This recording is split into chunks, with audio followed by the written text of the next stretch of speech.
অটোমরফিক number. অটোমরফিক নাম্বারের definition এটাই, an automorphic number is the number which is contained in the last digit of its square.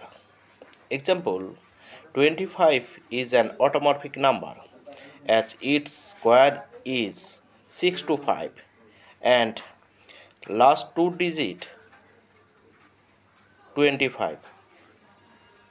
ঠিক আছে, তাহলে এটাই হলো কোনো সংখ্যা একটা নেব, সেই সংখ্যাটাকে স্কোয়ার করব, সেই সংখ্যাটার স্কোয়ার করলে যদি শেষে ওই সংখ্যাটাই পাওয়া যায় তাহলে সেটা হচ্ছে অটোমরফিক number.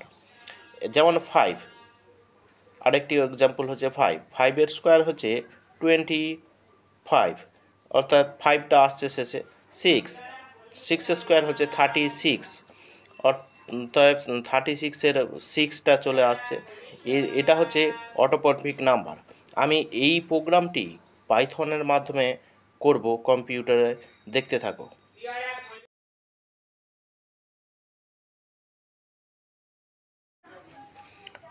m equal to int input enter a number.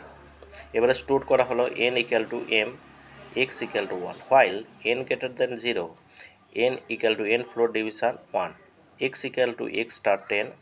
এবারে আবার স্কোয়ার করা হলো n equal to m star m। এবারে এটা যদি 2 ডিজিট হয় এরকম হবে, 3 ডিজিট হয় বাড়তে থাকবে x equal to x star 10। এবারে if m double equal to n modulus x, তাহলে অটোমরফিক, এলস হলে নট অটোমরফিক। এবারে ইনপুট করলাম 25-এর স্কোয়ার হচ্ছে শেষে 225 আসবে, এটা অটোমরফিক নাম্বার। আচ্ছা, আর একবার রান করব।